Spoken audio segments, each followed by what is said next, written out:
I started learning Texas history about 20 years ago, and these were the texts that I could find 20 years ago to learn about, African Americans in Texas, of course, freed blacks in Texas, slavery, and a little bit of cotton in Texas.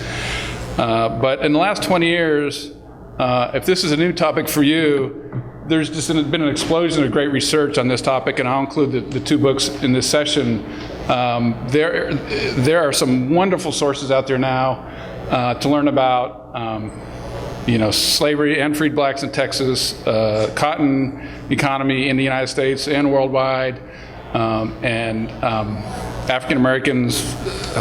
There's just some wonderful stuff out there. This session to me is the macro, the big picture of it, and then an individual picture with Joe the slave, micro picture, a small picture of what slavery was doing in Mexican and early Texas. And so let me get the experts up here. Our first speaker is Dr. Andrew Torget, and his talk is King Cotton and the Problem of Slavery in Mexican-Era Texas. The session is sponsored by the Texas State Historical Association and the Texas Supreme Court Historical Society. Dr. Torget is a historian of 19th century North America at the University of North Texas, where he also directs a digital humanities lab.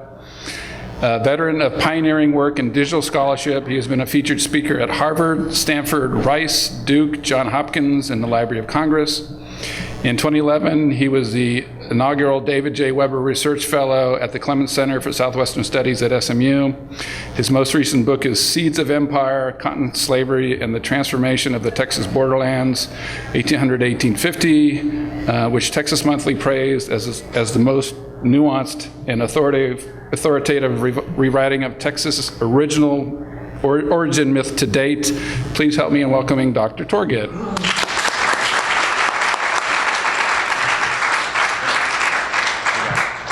All right. Hey! How are y'all? Can you hear me? Is this working? Okay, very good. I like to walk around, so they gave me a mic to walk around with. Well, thank you guys for coming to the 3 p.m. session. Okay, I will try to keep you awake as much as possible. I know we've had coffee, it's late in the afternoon. But I want to talk to you guys about, as Mark introduced, the King Cotton and the problem of slavery in Mexican-era Texas. And for me, and for the stuff I'm going to talk to you about, it comes out of that research for the book that Mark was talking about briefly, Seeds of Empire, where I was trying to understand the transformations that had gone on in a big sense around Texas from 1800 to about 1850, which, the transformations of Texas during that period are just remarkable. We go from being this portion of northern New Spain that is nominally controlled by the Spanish, but is really controlled by the Comanches, into a thriving Anglo-Mexican state, into an independent republic for 9 whole years, into the westernmost outpost of the United States. And that all happens in 50 years. Which to my undergraduates who are 18 years old seems like a lifetime. But 50 years is an incredibly short period of time, and I was fascinated by this, and I was trying to figure out why that happened and happened so quickly.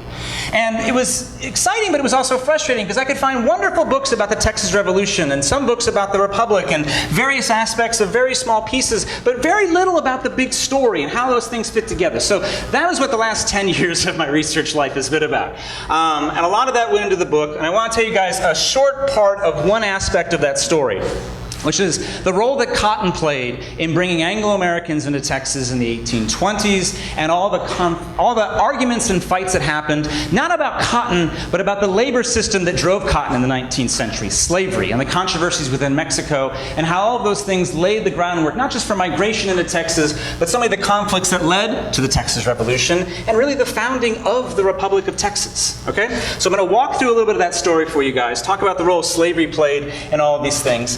And where we have to start, which is where I always tell my students to start, is in Great Britain. And what I always explain to my students, who are slightly confused when I start talking about the English, is that everything the United States has been since World War II, the most powerful economic, political, and military power in the world, the British were all of those things in the 19th century, right? And part of the reason they were so strong and so powerful is that they had this incredible trade empire that they had built up around the entire Atlantic world. And they traded in every good you can possibly imagine. But one of the biggest portions of that trade empire was their textiles industry, their clothing and cloth and all those sorts of things industries that had been built around wool and was a big part of their trade networks all across the globe. It brought in lots of money, they gave them military might, all kinds of things like that. Well, during the late 1700s and during the early 1800s, some of these British industrialists in places like Preston and Manchester start experimenting with this new fiber, which wasn't really new, but it was new in terms of textile development, called cotton. All right? And they'd experimented with it before, but with the invention of several machines that could take the seeds out of the fiber in a mechanical sort of way to gin the cotton, suddenly around 1800 or so, this became profitable on an industrial scale. And the British decided to move quickly because cotton was more light, it was durable, and it was more marketable because you could print things on it. And that made for a great market in Europe, and they did some test runs and could sell tons of this stuff. And so they realized all of a sudden, we can make a lot of money.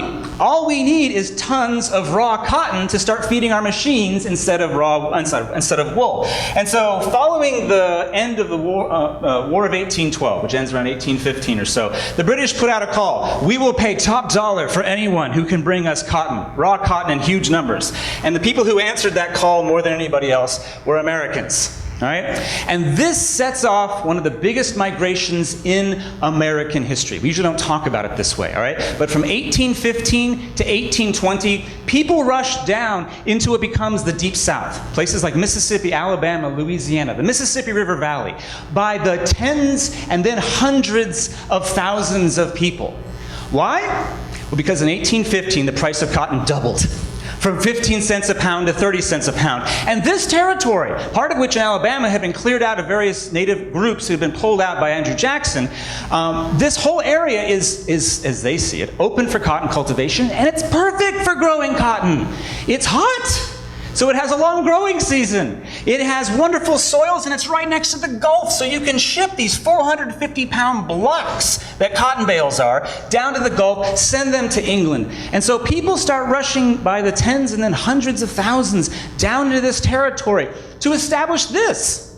Cotton farms, cotton plantations, factories in the field where if you can grow cotton out here, all right, clean it, bale it into these blocks, put it on that steamship down the Mississippi, send it to the coast, ship it off to England.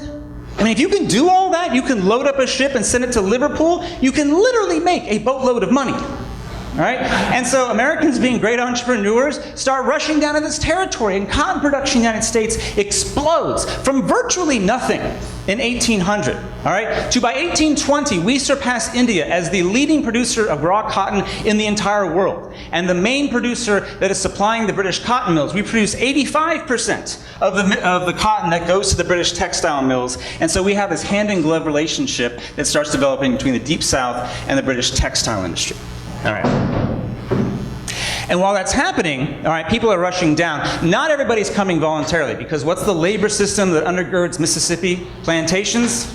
Slavery, all right? 40% of the people, let's go back, 40% of the people who are coming down to this territory are not coming voluntarily. They are men, women, children who are being brought by their masters or are being brought by slave traders to sell to these different farmers and plantations to be a part of this industry that's growing down in the Mississippi River Valley. Now, there's lots of farmers who grew cotton by themselves with their families without slave labor. And in fact, most farmers did that. But everybody at the time recognized that slave labor helped you leverage your plantation, put more fields into production, and that would be what could make it possible for you to grow cotton on a scale that would make you wealthy.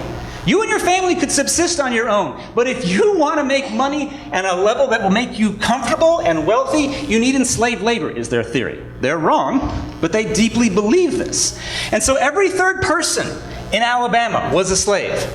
Half of all Louisianans were slaves. This is part and parcel of this entire massive migration that brought huge numbers of people down to what was called the Old South, well, we now call the Old Southwest right here. 153,000 in Louisiana by 1820, 75,000 in Mississippi, and 144,000 in Alabama. If you add that up, that's 370,000 people who have rushed into this territory, most during the 18 teens, and are butting up right against the border with Texas, right here. 370,000 people. How many non-Indians are living in Texas as a part of the Spanish Empire? Generously 3,000.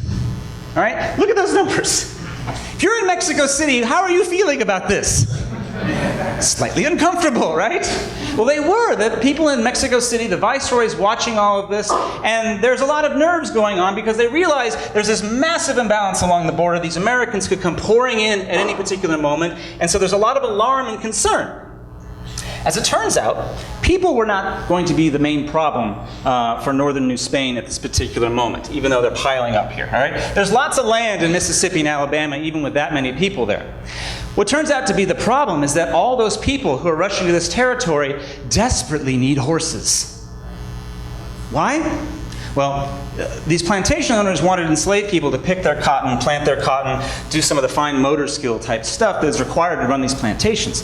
But everything ran on horsepower in the 19th century, particularly farms, all right? If you're going to do the plowing that's necessary, if you're going to be running the cotton gins, which will run on horsepower as well, if you're going to be carting 450-pound bales to market, you need horses, particularly for the plowing work. You need strong horses, preferably even mules.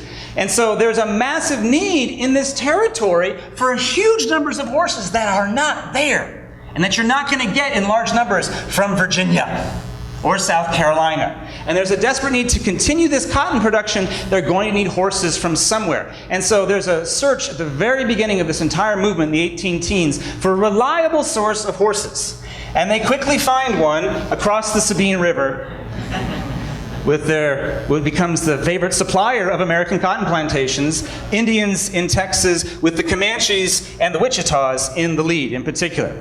Now, we don't normally think of Comanches and Mississippi cotton plantations. All right, but I want to tell you, that is what sustained Mississippi agriculture, the horse trade coming out of Texas, because I'm going to use the Comanches as a stand-in, but all the different Indian tribes in eastern Texas and out to the plains would involve themselves in this trade at one level or another. But the Comanches were in the commanding lead, in part because they controlled the Great Plains territories out here. They were the dominant horse culture of their era, and they started supplying horses to American traders who would come into East Texas, offer whatever trade they could for horses. Comanches and Wichitas would steal horses, take horses from each other, and then bring them over to East Texas, places like Nacogdoches, and trade with these American traders. All right, and this trade and this horse thievery blew up during the 18 teens in a massive and violent way, because the Comanches and the Wichitas and all these different groups realized that some of the best ways to get horses quickly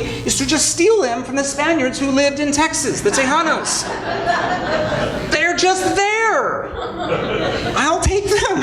And so starting in the 18 teens, there are these massive raids that start just pummeling La Bahia, San Antonio, and all the Tejano ranches in particular that lay between them in a brutal and horrifically violent fashion. All right, these different tribes and groups would come through and destroy and take, and anybody who stood in their way was killed in the process.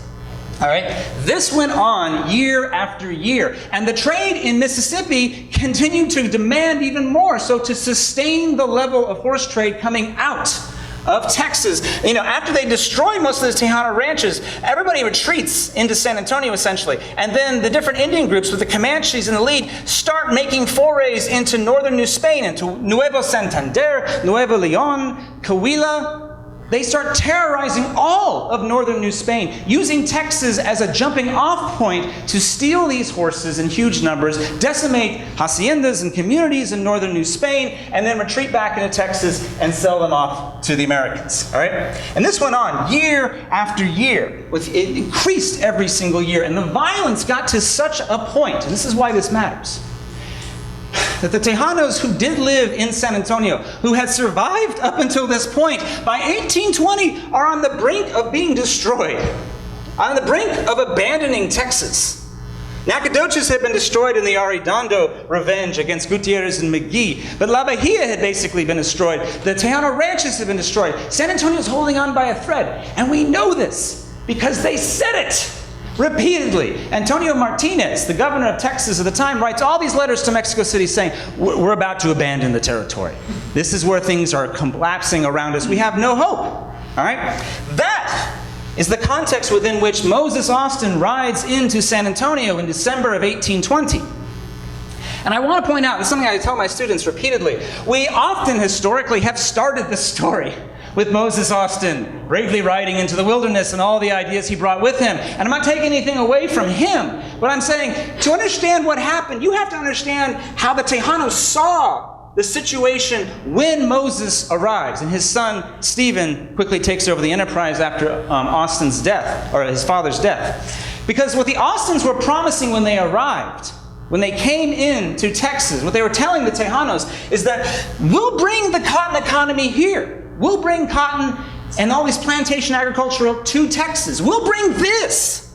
This is a Texan farm, all right, but this is the big house that isn't very big, all right? These are all the slave cabins out around them, all right? This actually, well, you can't see it on this picture right here, but there's a cotton gin and a cotton press in this sketch that William Bollert did in the 1840s, all right? But they're promising to bring this. They're promising to bring settlers who will bring their slaves, who will bring, and this is the point, cotton and cotton economy and the culture and the money that will come with that and the prosperity that has come to Louisiana and Mississippi. They're promising to bring that to Texas. And if you're a Tejano hearing this, imagine yourself at this moment. That sounds pretty good. Because it's not what's been going on for the last 10 years of violent destruction of everything that you had, right? The Tejanos look out on the landscape of Texas and recognize, look, this isn't our first choice. This isn't the best option. It's the least bad option available to us. All right, and so the Tejanos endorse this as a real possibility, in part because they recognize they need people here who are not Comanches in particular, but also not Apaches or Karankawas. But they also recognize the strategic value in bringing cotton to Texas and bringing this to Texas. Why? Because they're very close to Louisiana. They're very close to New Orleans. They see what has happened across the Sabine River. Right? They go to New Orleans on a very regular basis to do trade and to bring goods into northern Spain. And they have seen in New Orleans the biggest slave trading port in the southwestern United States, the biggest cotton trading port in the entire country, the wealth and prosperity that this can bring. They want that for Texas. They want that for themselves. And so if that means that it's going to bring in cotton, they're also open to the idea of bringing in slavery as a means to a greater and more important end for the development of the territory. Because the other option is abandoning this place, which is what they were on the brink on at this particular moment, all right? And so what happens is that in 1820-21, there is an Anglo-Tejano alliance that is forged around the cotton economy and bringing it into this territory as a way to develop the region. For the Anglos, it'll give them land they can't get in the United States anymore. Following the Panic of 1819, land prices go through the roof. The cotton market's still there, but nobody can afford land. That'll give Anglos something they can't get in Mississippi anymore. For Tejanos, it'll give them so much they can't get any other way. Hopefully security in numbers and an economy development that otherwise seems out of reach.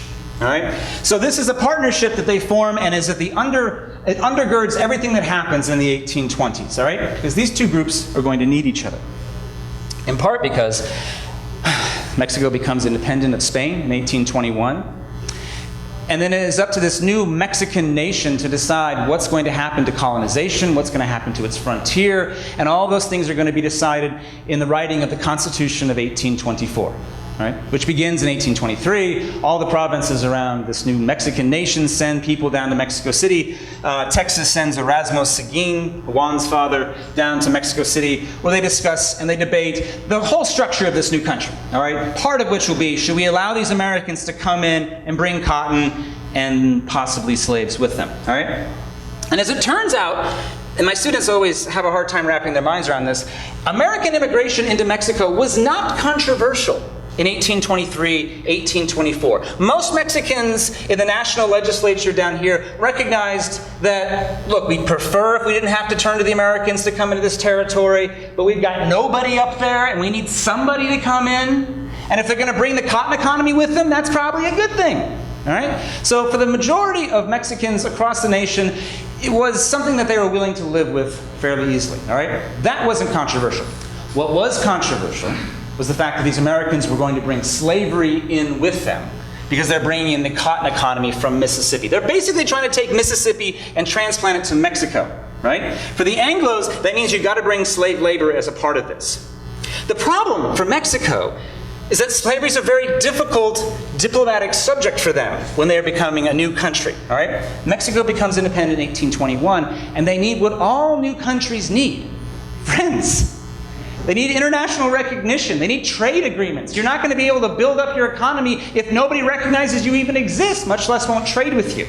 And so they're looking at the international community and looking for friends. And slavery becomes a very big problem for them. All right? So for most Mexicans can agree at this moment that they want to outlaw slavery as soon as the country is being formed. All right? And there's three main reasons for that. Reason one, they just want a war for independence and liberty. Sounds really bad if you then endorse slavery in the aftermath of that. The founders of the United States faced the same sort of contradictions, and Thomas Jefferson goes, I don't know, we'll be fine. It's the wolf by the ears is how he actually put it, but we'll go with it. The second reason that this was controversial for most Mexicans, and most Mexicans wanted to outlaw slavery, is that African slavery was not a part of the Mexican economy in almost any part of Mexico by this point. Now, I want to make clear, Mexico imported huge numbers of enslaved Africans during the 1500s and during the 1600s, but they had transitioned by the 1700s, and definitely by the early 1800s, towards Indian labor as the central point of how they managed labor relations in Mexico. Some of that's debt peonage, some of that is outright slavery. Andrés Resendez's recent book, The Other Slavery, does a magnificent job in dealing with that issue at all kinds of levels. But African chattel slavery, the way it was practiced in the United States, was no longer a part of most of Mexico by this point. And therefore getting rid of it meant sacrificing nothing. And you could just let go of it, and that's very easy, all right? So most Mexicans say, let's do that. The third reason, though, is the most important one, all right? And it gets to that diplomatic thing I was talking about, which is that Mexico needs international friends, and it most needs friends with Great Britain, all right? The British, as I said at the beginning, are the most powerful economic, political, and military force in the Atlantic world at this time, and they need British recognition. The British also own the vast majority of Mexican debt at this particular moment, and they can't afford to hack off the British. And what happens to be the country that's leading the charge against the international slave trade at this particular moment? The British. So endorsing slavery has the potential to alienate the one friend you can't alienate at this moment. And all Mexican legislators recognize this, all right? And so within almost all of Mexico, there's this unanimous feeling that we must outlaw African chattel slavery at the beginning of our country. It is in our best interest all the way around. There's only one portion of Mexico where any voice says any differently at this particular moment, and that is in Texas. All right? Stephen F. Austin goes to Mexico City and articulates as clearly as he can, look, here's how this works. We're not going to be able to do anything if we don't grow cotton. If we don't have slaves, we don't grow cotton, everything collapses. This is the model of Mississippi. To bring it to Mexico, we need the labor system, or nobody's going to leave Mississippi to come here. That's who you have to compete with for migrants. And he says very explicitly, we need, quote, the help of slaves to make this possible, all right? But the reality is it's not just the Anglos saying this. It is the Tejanos who are also saying this, who represent Texas at almost every level of the legislature's state later, but the national at this point, in saying, no, really, we need to keep slavery, not because we think it's good, but because it's a means to something that is good, which is the development of the region using cotton the way Mississippi had done. We need this, so let's just keep it legal for now. If you outlaw it, you're going to endanger the whole nation by making Texas perennially weak and therefore open to invasion, all right? And so as the national legislature starts debating the terms of the Mexican Constitution, National Constitution of 1824, Stephen F. Austin lobbies everybody who will listen to him. Erasmo Seguin, and others who could influence people had private meetings with all these Mexican legislators saying, no, please don't outlaw slavery. Don't outlaw it in Texas at least. Do something, all right? And they argue and they scream and they yell and they make all these points and then they leave. And in 1824, the Constitution is completed. You can read it online today if you're interested. And in these days, news traveled to Texas very slowly because the mail came from Saltillo about once a month. And I can imagine being in San Antonio waiting for the Constitution to arrive, right? And the writer comes up and they, fling it onto the table and they start flipping page after page, trying to read it, trying to see what it says, right? And there's all kinds of issues they're concerned about. They go through the whole thing. But as they go through it, there's not a word that they can find about slavery. We must have missed it. So they go back to the beginning and go through it again. It's not in there. The Constitution, the Mexican National Constitution of 1824, doesn't say a word about slavery. That's not a mistake. That's on purpose. Because it's a federal constitution. It divided power between Mexico City and the states. And anything that wasn't specifically delegated to the national government became the purview of the states. What does that mean? That means if they don't mention it, it's going to be the state's issue. And this is a way to deal with slavery as an issue. Because if you do that, what does that mean? That means every state gets to decide for itself what's going to happen with slavery. What is almost every state in Mexico going to do? Outlaw slavery. Except that one crazy corner up here that just has some different crazy ideas. They'll be fine with that. We'll deal with it. Maybe we'll outlaw in the long term. But it was a way of kicking it down the road. And it's not dissimilar to what the United States did by making slavery an issue for the states to decide, right? And so you can imagine in San Antonio and in the colonies, they're jumping up and down going, yeah! Woohoo! We get to decide for ourselves. This is going to be great. And some guy in the back puts his hand up and goes, wait a second, guys. I just read things real carefully. We're not our own state. We didn't have enough people to be our own state. This is the legacy of the failure of the Spanish to really populate Texas. There's just not enough people there. So what do they have to do? They make Texas join to Coahuila, its southwestern neighbor right here, which has a lot more people, into the awkwardly named state of Coahuila in Texas. And so Texans aren't going to decide this issue. It's going to be Coahuila and Texas, which really means Coahuila. Because the Coahuilan capital is Saltillo, right down here. How close is that to that? Not. And there's so many more Coahuilans than there are Texans that the state legislature is going to have 11 members, 10 of whom are going to be Coahuilan. One's going to be a Texan.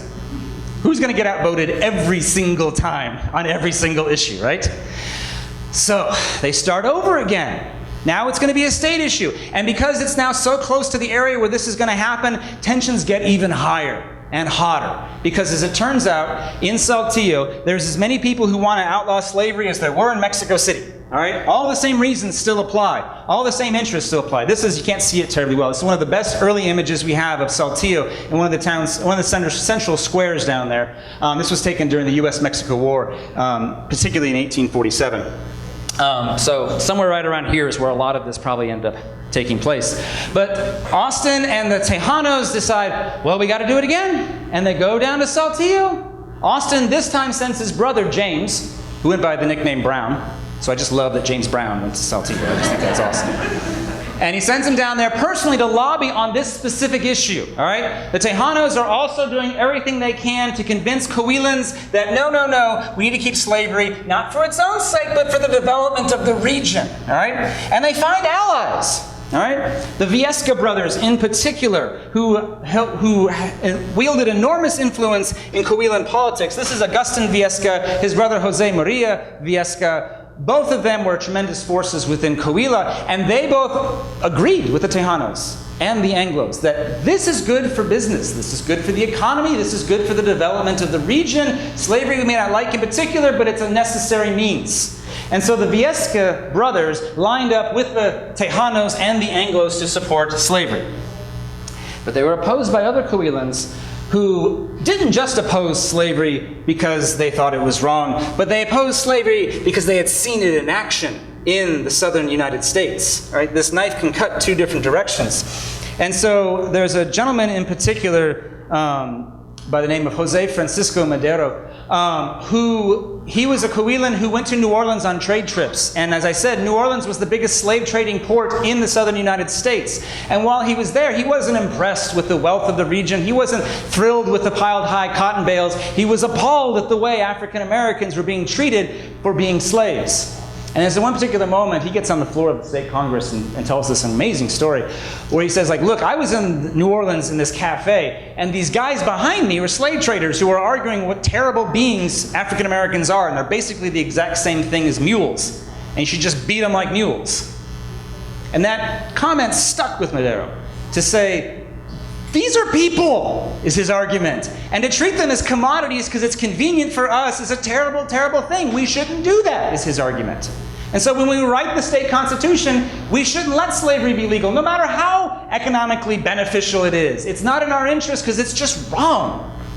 Madero kind of represents what I'd say be the modern, our contemporary perspective on why slavery is wrong. It's morally wrong. And so these debates happen, and they're arguing about these things, and there's back and forth, and there's just so much tension about it because these people literally live along the border. And the implications of this are far closer to home than anybody in Veracruz or Yucatan are going to feel. This is going to have repercussions they're going to feel.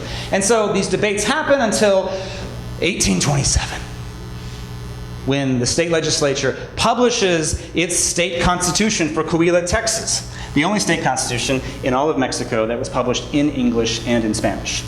All right? For only bilingual one. And you can read it online today. The Portal to Texas History has it up online. Please check it out. But it also came to San Antonio after it was published, all right? And the writer, who came once a month, comes riding into San Antonio, and they're waiting for this to come, and they grab his saddlebags, probably knock him over in the process, slam down the Constitution, and start reading through it to see what did it say. Again, looking for slavery. And this time they didn't have to go very far.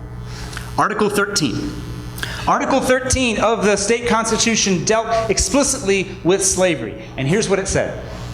You can imagine in the Tejanos who are reading this first, you know, their hearts beating hard. They think everything's riding on this. And this Article 13 says, slavery will be outlawed in Coahuila, Texas. But very slowly. All right? And so here's what the Coahuilans said. The Coahuilans said, look, we know you guys are worried about this, so we're not going to outlaw slavery right away. We're going to do it slowly, so it's a real calm process, and then nobody can get upset about it.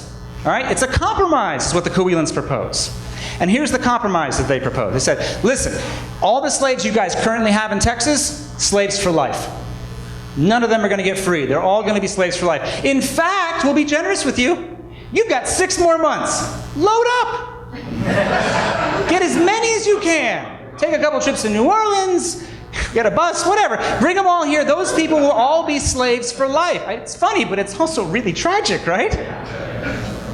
Those will be slaves for life. And this is the Coahuilans saying, like, look, we're meeting you halfway. We're being real generous here, all right?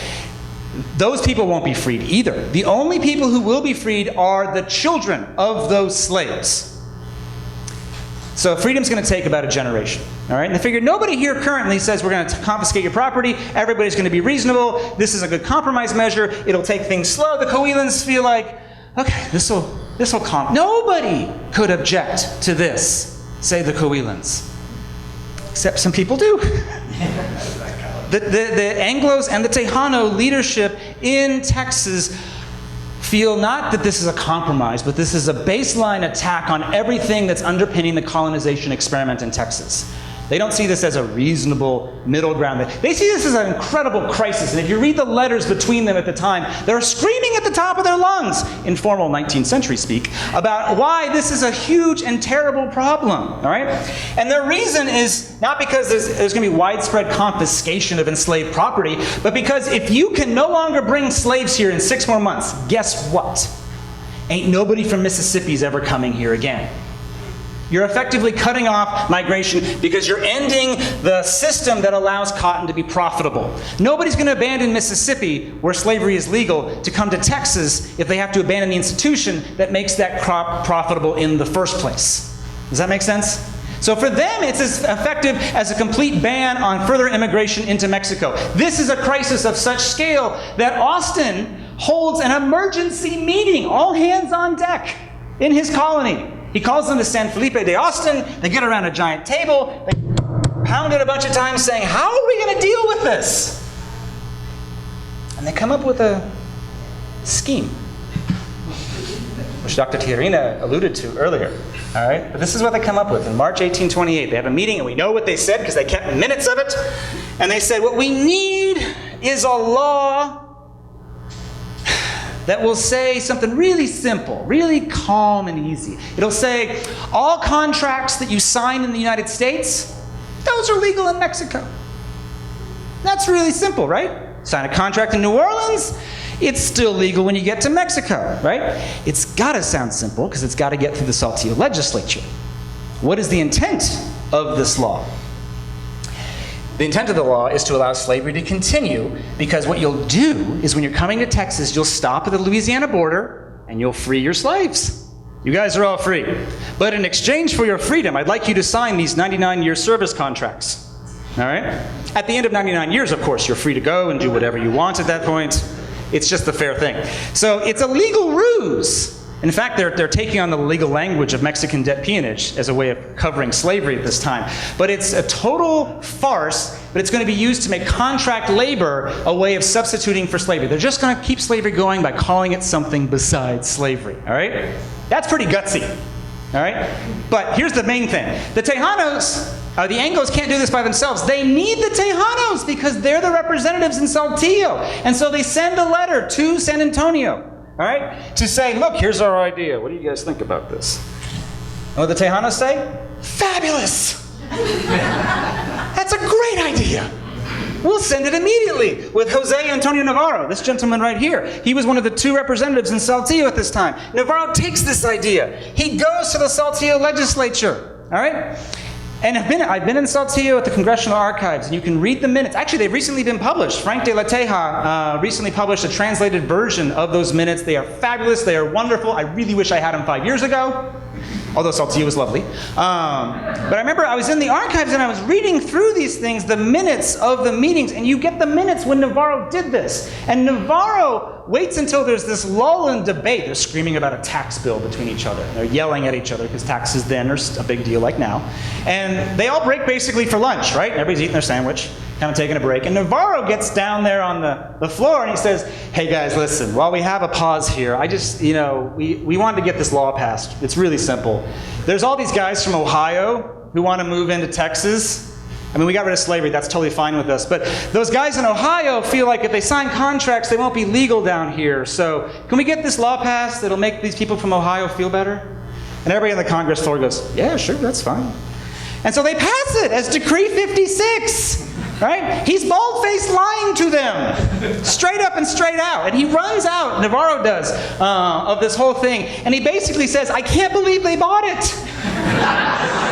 And we know this because he writes a letter to Austin essentially saying, I can't believe they bought it. Right? He writes a letter to Austin saying, it worked, it totally worked. Go ahead, do your thing. And Austin just happens to be ready at this particular moment. And he has a fill-in-the-blank contract that he has already drawn up that says, here, put the name of the former slaves here, write 99 in this blank right here. Boom! They're slaves, but they're not slaves, all right?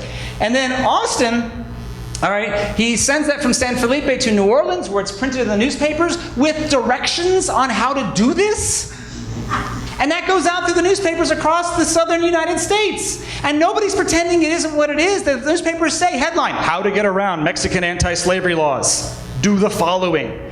And people do. And they do it by the hundreds. And what's really interesting about this is, again, the chutzpah. They're behind doing all of this. That they're just thwarting all. It shows us how important this is to them, right? That they're willing to go to these lengths to keep this in operation. That they're willing to go to this end because they got to know this can't last forever. Eventually, the rest of Mexico will figure this out, right?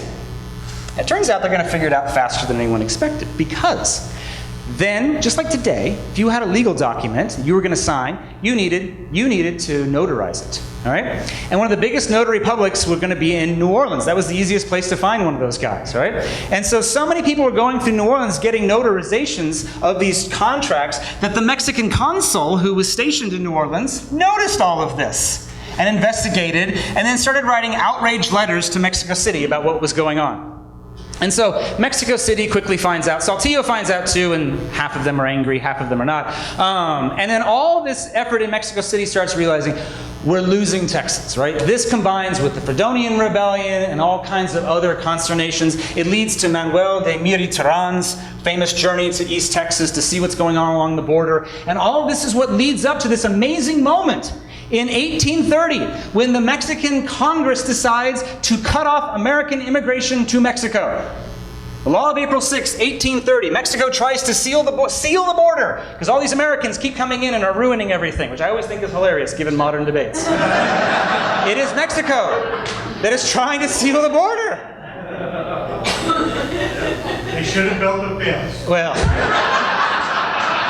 and made the Americans pay for it is what they... Hey, Washington, get over here. Sealing the border might have worked too, except, and this is where we get into economics again, there was a cotton boom at that exact moment. The timing of this is incredible. But in 1830, the price of cotton starts going back up again to astronomical highs, highs that people hadn't seen since the 18-teens. And from 1830 to 1835, there's a massive cotton boom. Not in the United States, not in Mexico, in the Atlantic world, all right, as cotton prices go up. That means the incentives to grow cotton anywhere have never been greater. And the result is a massive immigration into Texas from the United States. Let me give you two numbers. In 1830, the Anglo population of Texas was about 10,000. 5 years later, it's 21,000. Think about that. In 5 years, it more than doubled. At the exact same moment, Mexico's trying to stop them from coming in. Because of the economics, because of the incentives. It was worth the risk and the fights that resulted from that. And so what you have, and this is what really leads to the Texas Revolution. All right, Mexico City at this moment is trying to control this region where more Americans are pouring in than ever. In 32 and 33 and 34 and ultimately 35, 36, you have this increasing crescendo of events that leads ultimately to the Texas Revolution, which we don't have time to fight right now, unfortunately. I talk a lot about it in the book, but this is the culmination of this massive movement, this massive migration, not just of Anglo-Americans, but of African-Americans and what their status is going to be, and this white stuff down here that is the most valuable commodity in the Atlantic world at this time. It is at the center of all of these movements, all of these conflicts, all of these fights. And it is therefore, when Texas becomes independent in 1836, the epicenter of the founding of the Republic of Texas. Because the Republic of Texas will be what the Confederacy never gets a chance to become, a cotton republic built on the idea of protecting cotton and its profitability, and therefore the labor system that makes that profitable. And that's why the Republic of Texas Constitution is unlike any other constitution in North America. It puts an iron wall around protecting slavery in Section 9 in a way that even the Confederate Constitution won't come close to touching. Because this is going to be the epicenter of creating the Republic as this, what will ultimately become a dress rehearsal for the Confederacy.